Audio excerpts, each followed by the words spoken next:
Today, we're diving into an incredible medical secret from the battlefields of ancient Egypt. It's a technique that saved countless lives thousands of years before we even knew why it worked. Okay, I want you to picture this. The year is 1600 BC. The air is just thick with desert dust, and the sound of bronze weapons clashing. It's a brutal, chaotic scene.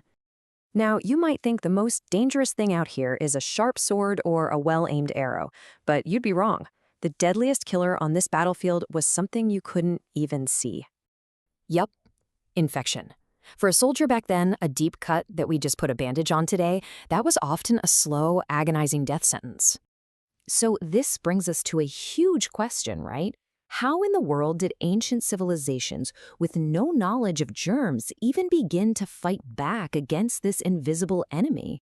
You see, for a wounded soldier, the fight wasn't over. Not by a long shot. Once they were carried off the field, the real battle for their life was just beginning, and the clock was absolutely ticking. They had to have something, right? You can't build massive empires if your armies are wiped out by every little cut.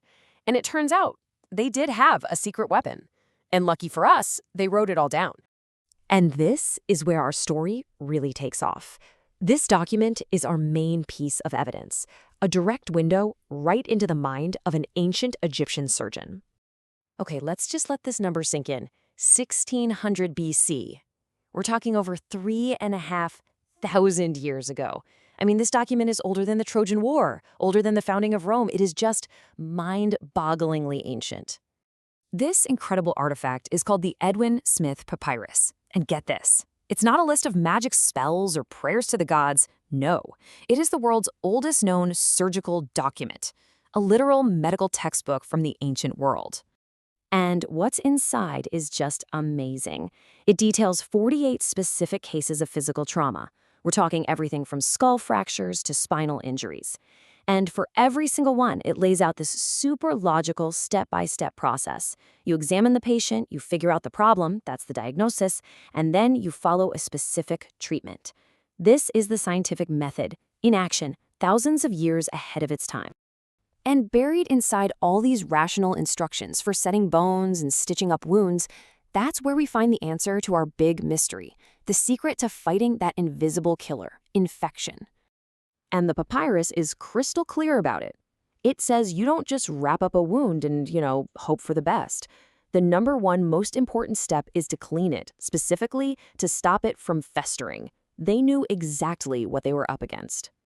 Right, but cleanse it with what? They didn't have antiseptics or antibiotics, so what on earth did they have that could actually stop an infection in its tracks? Well, the answer was all around them, deep in the earth. The papyrus prescribes using treatments made with copper.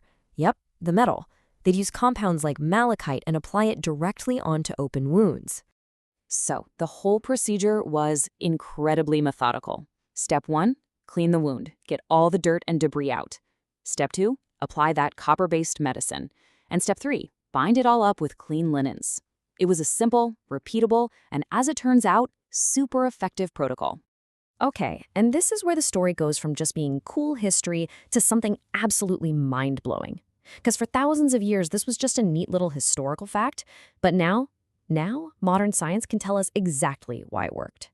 And this brilliantly illustrates the crucial point.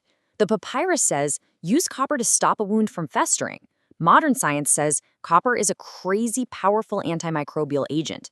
Its ions literally shred bacteria and viruses apart on a molecular level. It's one of nature's most effective disinfectants.